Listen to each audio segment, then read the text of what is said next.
성도 여러분 안녕하십니까? 오늘도 삶과 말씀을 함께 나누는 중창앞의 나눔 교과입니다. 목사님 안녕하세요. 안녕하세요. 예, 네. 목사님. 예. 오늘은 제6과 하늘의 보물을 쌓으라 라고 하는 제목으로 함께 말씀을 나눠보고자 합니다. 기억절 읽어주시겠습니까? 사람이 만일 온 천하를 얻고도 자기 목숨을 잃으면 무엇이 유익하리요? 사람이 무엇을 주고 자기 목숨과 바꾸겠느냐? 마가복음 8장 36절 37절 말씀입니다. 예. 네, 코로나 이후부터 굉장히 이제 투자라고 하는 것이 사회에서 대두되고 있는데요. 예. 이 투자가 참 쉽지가 않아요. 그렇죠? 예. 투자라고 하는 것 자체가 던질 투거든요. 그러니까 재물을 던진다는 거예요. 던져서 어떻게 그것을 잘 모을까 쌓을까 하는 거죠. 그러니까 던지는 것 자체가 쉬운 일이 아닙니다. 예, 맞습니다. 오늘의 본문은 음. 예수님께서 그러면 어떻게 투자하라고 하셨나, 예수님의 투자 전략을 이야기하고 있는데요. 함께 나눠보도록 하겠습니다. 예. 예, 마태복음 6장 19절로 20절에 이런 말씀을 하고 있습니다. 너희를 위하여 보물을 땅에 쌓아두지 말라. 거기는 좀과 동록이 해하며 도둑이 고목을 뚫고 도둑질하느니라. 오직 너희를 위하여 보물을 하늘에 쌓아두라. 거기는 좀이나 동록이 해하지 못하며 도둑이 구멍을 뚫지도 못하고 도둑질도 못하느니라. 네. 예, 예수님께서는 우리의 보물이 있는 곳에 네. 우리의 마음도 있다고 말씀하십니다. 그래서 맞습니다. 우리의 보물을 하늘에 쌓아두면 영원한 축복이 우리와 함께 할 것이다라고 말하고 있습니다. 네. 그래서 이번 주 교과는요, 우리가 그래서 영원한 상급을 얻기 위해서 네. 어떻게 하늘에 우리의 재물을 쌓을 수 있을지에 대해서 알려주고 있습니다. 특별히 우리의 믿음의 선진들을 통해서 알려주고 있는데요. 네. 노아는 충성, 아브라함은 믿음. 그렇죠. 네. 롯은 영적인 안목. 예, 네. 야곱은 자기를 포기함. 예, 모세는 선택. 네. 예, 함으로 자신의 그런 어떤 재물을 하늘에 쌓는 그런 모습들을 보여주고 있습니다. 그래서 한 개 한 개 우리 구체적으로 살펴보도록 하겠습니다. 네, 일요일 소지는 은혜 입은 노아에 대해서 이야기하고 있습니다. 노아는 하나님의 계시를 통해서 홍수로 심판이 일어날 것과 또 방주를 지으라고 하는 예수님의 명령을 듣게 됩니다. 예, 그 후에 그의 인생의 목적은 완전히 달라졌죠. 예, 많이 바뀌었죠. 예, 창세기 6장 22절에 보면 노아가 그와 같이 하여 하나님이 자기에게 명령하신 대로 다 준행하였더라라고 말합니다. 그 인생 자체가 홍수와 방주 짓는 것에 이제 맞춰지게 된 것입니다. 사실 이제 그 전에는 그동안 자신과 네. 가족을 위해서 그의 삶을 살았다면 그렇죠. 주님의 명령 이후에는 이제 심판을 위해서 심판 때를 대비하기 위해서 그가 그 삶이 바뀌어지는 것을 볼 수가 있습니다. 그렇습니다. 노아는 자신을 위한 집을 짓기 위해 그의 시간과 자원을 사용할 수 있었지만요. 그렇죠. 그렇지만 그는 하나님의 부르심에 순종하여서 120년 동안 방주를 짓는 일에 자신의 인생을 바쳤습니다. 근데 그러한 일들이 음. 쉬운 일은 아니죠. 우리가 네. 잘 알고 있는 것처럼 노아의 그때에는 비가 내리지 않았고요. 그렇죠. 사실 안개나 이슬과 같은 것들로 물이 공급되던 시대이기 때문에 강이 범람한 적도 없고 홍수가 뭔지도 아마 몰랐을 거예요. 예. 그런데 배를 이제 띄운다, 배를 만든다, 상상할 수도 없는 일에 대해서 이제 순종하는 거죠. 그것도 1, 2년이 아니라 120년을 투자한다는 거. 예. 말도 안 되는 투자거든요. 굉장히 어리석어 보일 수 있는 일이지만 노아는 예. 순종했다고 하는 것입니다. 예. 어떻게 보면 사람들은 실패한 투자라고 생각을 했을 수도 있습니다. 그래서 이제 세상 사람들이 계속해서 조롱하는 거죠. 예, 말도 안 되는 맞습니다. 곳에 투자한다 이렇게 예. 하는 거죠. 그래서 교과의 말씀은요, 노아의 충성을 우리에게 소개해주고 있는데요.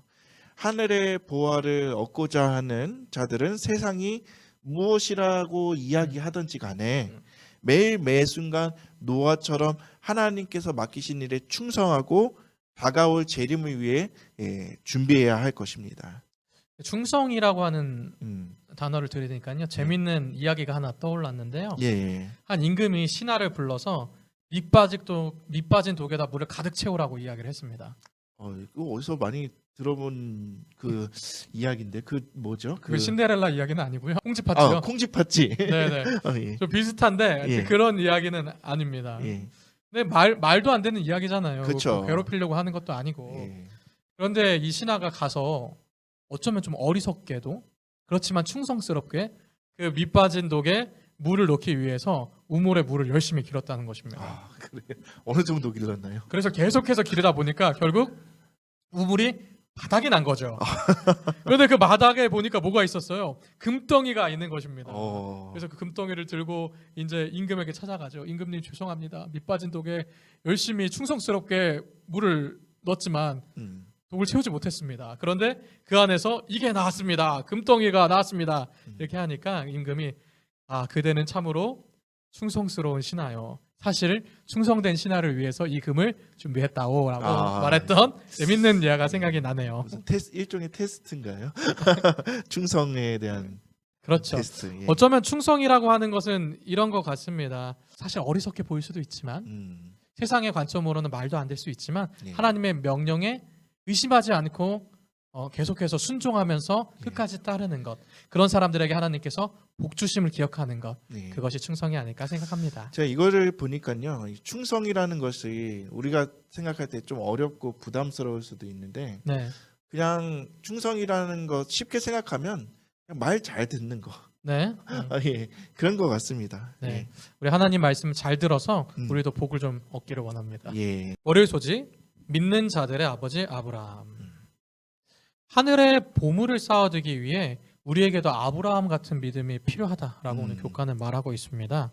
히브리서 12장 8절에 믿음으로 아브라함은 부르심을 받았을 때 순종하여 장래의 유업으로 받을 땅에 나아갈새 갈 바를 알지 못하고 나아갔다라고 말합니다. 예. 부자 선지자는 이를 이렇게 설명합니다. 아브라함의 의심 없는 순종은 온 성경에서 찾아볼 수 있는 가장 현저한 믿음의 증거들 가운데 하나다. 아브라함은 눈에 증거가 없는 상황 속에서도 사실 아무것도 이렇게 보장돼 있지 않은 상황에서도 하나님께서 떠나라라고 하는 그 명령을 믿고 떠나갔습니다. 예. 옛날 속담에 이런 말이 생각이 납니다. 남의 집 머슴살이와 벼슬살이는 끈턴 밥도 두고 간다라는 이야기가 생각나는데요. 네, 뭐 직장인이나 공무원은 윗사람의 지시를 무조건 따라야 한다는 속담인 것이죠. 네. 예. 사람이면 누구나 사정이 있게 마련인 것입니다. 네. 아브라함도 사실 떠나지 말아야 할 사정이 있었겠지만, 뭐 예를 들면은 뭐 사실 고향을 떠나는 거 예전에 그렇죠. 뭐 특별히 요즘 시대도 아니고 그 당시에 이 부족 사회에서 고향을 떠난다는 것, 네. 그런 거 어려운 문제고, 친구들과의 관계, 또 경제적인 문제, 불확실한 그런 미래 등 여러 가지 그런 문제들이 있어서 떠나지 말아야 할 이유들이 더 많았지만은 네. 그러나 아브라함은 하나님의 약속만을 믿고 따라갔다라는 것입니다. 네. 아브라함은 환경이나 상황을 믿은 것이 아니라 하나님을 믿었죠. 예. 그러니까 믿음의 대상이 확실했다고 하는 것입니다.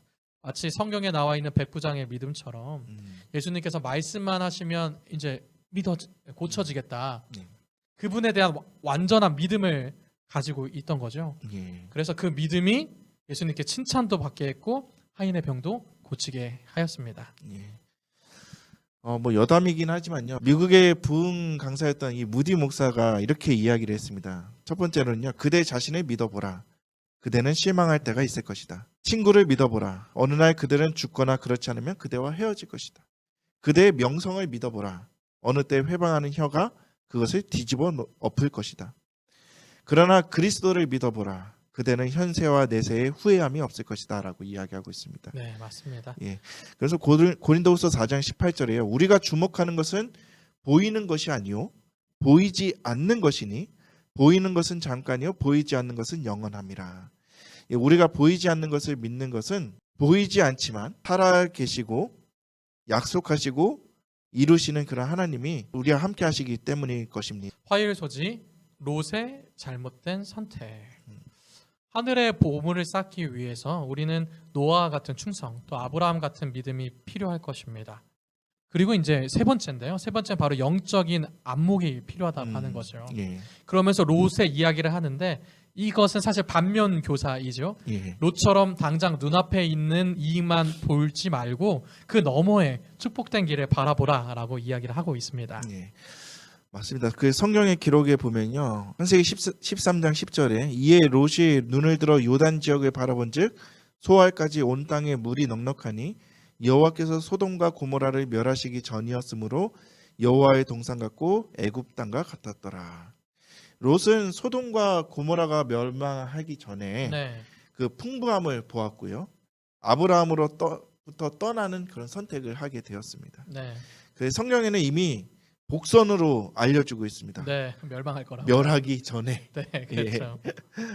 네, 그 예언과 같은 복선이 이제 18장에서 성취가 되죠. 예. 창세기 18장 20절에 여호와께서 또 이르시되 소돔과 고모라에 대한 부르짖음이 크고 그 죄악의 심이 무거우니 내가 이제 내려가서 그 모든 행한 것이 과연 내게 들린 부르짖음과 같은지 그렇지 않은지 내가 보고 알려 하노라. 그 땅은 분명히 뭐 세상적으로 풍부하고 풍족한 땅이었지만 타락한 땅이었죠.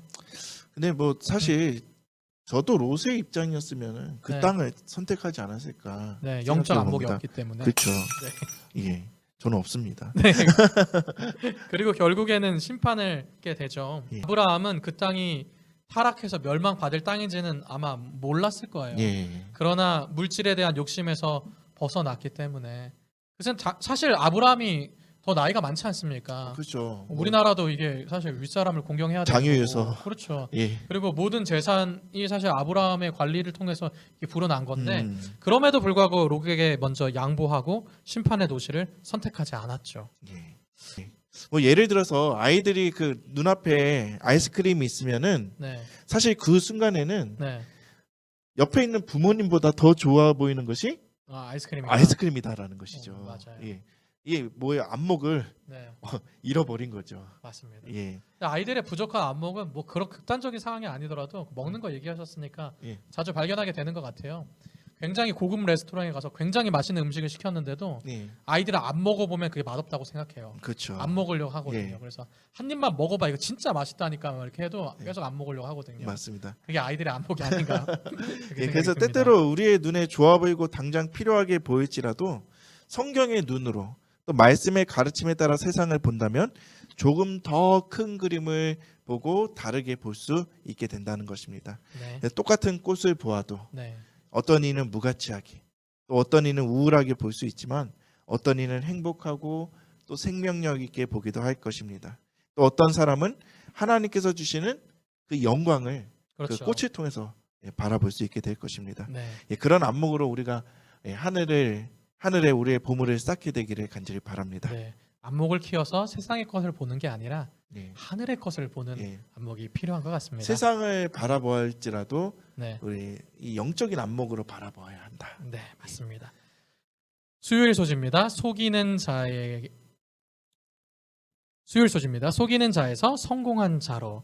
하늘의 보물을 쌓기 위해서 우리는 지금까지 충성, 또 믿음, 안목에 대해서 함께 나누었는데요. 네. 오늘 소지는 자기 포기에 대해서 이야기합니다. 네. 야곱은 자기 포기를 함으로써 하늘에 이제 보물을 쌓아둘 수 있게 되었다라고 이야기합니다. 그래서 이 야곱의 인생을 보면요, 참으로 파란만장한 것 같습니다. 어릴 때부터 장자의 축복에 관심이 많아서 팥죽을 끓여서 형에게 장자권을 사기도 하고요. 그렇죠. 또 아버지와 형을 속이고 또 어머니와 음모를 꾸미기도 했습니다. 그 결과 음모를 꾸몄네요. 음모네요, 진짜. 네. 그 결과 도망자의 신세로 이 외삼촌 라반의 집에서 생활했지만 자신이 그 아버지와 형을 속였던 것처럼 반대로 자기도 속임을 맞아요. 당하게 됩니다. 물론 베델에서 하나님께서 함께 하시겠다는 그 사닥다리의 경험도 했고 라반의 집에서도 하나님의 보호하심과 축복을 경험했지만 그가 결국 하나님의 축복을 온전히 받게 되었던 경험은 이 약복강에서 이 집으로 돌아올 때 약복강에서 이 예수님과의 씨름을 통해서 그가 온전히 경험하게 되었던 것이죠. 창세기 32장 24절은 이렇게 말하네요. 야곱은 홀로 남았더니 어떤 사람이 날이 새도록 야곱과 씨름하다가 그 사람이 자기가 야곱을 이기지 못함을 보고 야곱의 환도뼈를 치매 야곱의 환도뼈가 그 사람과 씨름할 때에 위골되었더라. 그 사람이 가로되 날이 새려하니 나로 가게 하라. 야곱이 가로되 당신이 내게 축복하지 아니하면 가게 하지 아니하겠나이다. 여기서 이제 축복하지 아니하면 가게 하지 않겠다라고 말하잖아요. 근데 이제 히브리어에서 복이 의미하는 건 이제 바라크라고 하는 단어인데요. 이 바라크라고 하는 것은 복 말고도 더 깊은 뜻이 있죠. 그것은 바로 무릎을 꿇다라고 하는 뜻입니다. 무엇이 가장 인간에게 복이 되는가, 복된 인간인가? 그것은 하나님 앞에 무릎 꿇는 거다. 무릎 꿇는 사람이다라고 이야기합니다. 내 무릎의 연약성을 인정하고 하나님의 자비와 인자하심 앞에 무릎을 꿇는 사람, 그 사람이 가장 복을 얻는 복된 사람이라고 할 수 예. 있겠습니다. 야곱은 결국 자기 포기, 하나님 앞에 무릎을 꿇으면서 복을 얻은 사람이 된 것이죠. 예. 예, 부조화 선지자에는 이렇게 말씀하고 있습니다. 이 죄 많고 잘못이 많은 인간이 겸손과 회개와 자기 포기를 통해서 하늘의 임금과 겨루어 이겼다. 그는 하나님의 약속들을 떨리는 손으로 붙잡았으며 사랑이 무한하신 분께서는 이 죄인의 호소를 물리칠 수 없으셨다. 속임수로 장자의 명분을 빼앗은 죄가 이제 그의 앞에 분명하게 드러났다. 그는 하나님의 약속을 신뢰하지 않고 하나님께서 당신 자신이 정하신 시간에 당신이 정하신 방법으로 이루실 그것을 자기 자신의 노력으로 이루고자 하였다. 야곱은 그의 영혼이 오랫동안 갈망하던 축복을 받았다. 대신 들어앉는 자요 속이는 자로서의 그의 죄는 사유하심을 받았다. 아멘. 예. 목요일 소지 애굽에서의 모세입니다. 이제 마지막 사람까지 왔네요. 예. 모세이네요. 하늘의 보물을 쌓기 위해서는 선택에 직면할 수밖에 없습니다. 모세가 하나님의 백성과 함께하기로 선택한 것은 바로 궁전을 버림을 선택한 것과 같은 거죠. 결혼이란 사랑하는 사람을 선택하기도 하지만 또 반대로 생각하면 나머지 모든 여자를 이제 만날 기회를 버리는 거기기도 하죠. 굉장히 예. 신박한 표현인데요. 네, 그렇죠. 그런데 결코 여러 여자를 사실 우리가 선택할 수 없지 않습니까? 예. 그런 것과 마찬가지로 모세도 바로의 궁전과 부귀 영화를 누리면서 하나님을 선택할 수는 없었다라고 하는 것입니다. 우리는 때로 하나님을 사랑하면서 그와 동시에 세상도 사랑할 수 있다라고 생각을 합니다. 마치 여러 여자와 함께 산다. 그게 얼마나 고통이겠습니까? 그러나 결코 그럴 수 없습니다. 재물과 하나님을 겸하여 섬길 수 없고 세상에 한 발 담그고 또 교회에 한 발 담그면서 살아갈 수가 없는 것이죠. 그렇죠. 예. 엘리야는 갈멜산에서 백성들에게 이렇게 말합니다. 엘리야가 모든 백성에게 가까이 나아가 이르되 너희가 어느 때까지 두 사이에서 머문머문하려느냐. 여호와가 만일 하나님이면 그를 쫓고 바알이 만일 하나님이면 그를 쫓을지니라 하니 백성이 한 말도 대답지 아니하는지라. 그래서 이런 생각, 우리가 세상에 한 발, 또 교회에 한 발에 걸쳐 살 수 없다라고 이야기하는 그런 부분을 보면요, 참 우리 성도님들이 대단하다는 생각이 들어요. 사실 뭐 그렇습니다. 저희 네. 목회자들이야 그 생활이 이제 그런 생활이기 때문에 덜 하지만 그래도 우리 성도님들은 매주 그 경험을 하잖아요. 세상에서 살다가 또 교회로 갔다가는 그 생활 가운데서 그 밸런스를 맞추면서 살아가는 것이 네. 저는 참 존경스럽다라는 생각이 들기도 합니다. 네. 예, 모세의 믿음에 대해서 히브리서는 이렇게 기록하는데요. 히브리서 11장 24절 26절입니다. 믿음으로 모세는 장성하여 바로의 공주의 아들이라 칭함을 거절하고 네. 도리어 하나님의 백성과 함께 고난받기를 잠시 죄악의 낙을 누리는 것보다 더 좋아하고 그리스도를 위하여 받는 능욕을 애굽의 모든 보화보다 더 큰 재물로 여겼으니 이는 상 주심을 바라봄이라. 예, 모세가 버린 것과 또 모세가 얻은 것에 대해서 이렇게 비교하고 있습니다. 네. 예, 첫 번째로는 공주의 아들이라는 것을 버리고 네. 노예의 아들이 아들이라고 되었죠. 되었고요. 또 네. 죄악의 낙을 버리고 네. 예, 고난을 얻게 되었죠. 얻게 되었고 보아와 재물, 그 바로의 궁전에서 보아와 재물을 누리고 있다가 그것을 버려도 얻게 된 것이 능력이라는 것이었습니다. 그렇습니다. 모세의 선택은 굉장히 어리석어 보이고요. 이 모세 정말 투자 잘못했다. 그렇죠. 투자 망했다. 망했다라고 그렇게 생각할 수 있습니다. 그러나 그가 선택한 그 선택은요, 단 한 이유밖에 없었어요. 네. 무엇이냐면 상 주심을 바라보았기 때문이었습니다. 네, 맞습니다. 모세의 선택을 가만히 보게 되면 굉장히 많은 것들을 포기했다라는 것을 이제 알 수가 있게 됩니다. 사실 바로의 궁전 그거 버린 것만 해도 맞습니다. 예, 다시 할 거예요. 예, 모세의 선택을 보면 굉장히 많은 포기가 있음을 알게 됩니다. 예. 모세의 선택이 얼마나 귀중하고 가치가 있는 선택인지 정말 다시 한번 느끼게 되네요. 당시에 이 최고의 이제 군주로서 그러니까 최고의 명예 있는 자리도 포기하고 가장 이제 부 있는 자리. 오늘 우리가 뭐 이재용 회장이 된다면 참 좋겠는데 그런 것도 이제 포기한 거예요. 예를 예. 들면 그렇죠. 그러나 분명한 약속을 믿었기 때문이죠. 그 예. 약속은 이 세상의 것들과는 비교할 수 없는 가치가 있기 때문에 모세는 가장 현명한 선택을 하였다라고 말할 수 있을 예, 것입니다. 맞습니다. 영감의 교훈에는요 이렇게 정리하고 있습니다. 당시의 애굽은 모든 나라 중에 가장 세력 있고 발달된 문명국이었으므로 모세는 그 나라의 미래의 군주로서 이 세상 최고의 영예를 이어받을 사람이었다. 그러나 그는 이것보다 더 고귀한 것을 선택하였다. 모세는 하나님의 영광을 위해 그리고 유린당하고 있는 그분의 백성들을 구원하기 위해 애굽의 영예를 포기했다. 그리하여 하나님께서는 특별한 점에서 모세의 교육을 담당하셨다. 예. 네, 하늘의 보화를 쌓았던 노아, 아브라함, 야곱, 모세의 신앙을 오늘 우리는 함께 살펴보았습니다. 네. 어쩌면 믿음의 조상들이 때때로 하나님께서 갚으시는 모든 은혜들을 다 경험하지는 못했을 거예요. 네. 그러나 나중에 상 주시는 것을 그들은 분명히 믿고 따라갔습니다. 예. 우리의 믿음의 길도 오늘 우리에게 잠시 고난의 길이 될 수도 있습니다. 예. 우리가 세상을 살아가면서 잠깐 근심하지 않을 수 없을 것입니다. 그러나 그 이후에는 영광의 면류관이 기다리고 있습니다. 예. 세상의 욕심을 따라 살아간 사람들은 결국엔 다 실패하였습니다. 오늘 우리의 선택이 우리의 마음이 어디에 있는지를 잘 보여줍니다. 하늘의 보물을 쌓는 저와 성도 여러분이 되기를 간절히 원합니다. 아멘. 하늘의 보물을 쌓음으로 그 영광의 날에 영광을 얻고 축복을 받게 되시는 저와 성도 여러분 되기를 간절히 바라면서 오늘 교과 방송을 마치도록 하겠습니다. 묵도하심으로 마치겠습니다.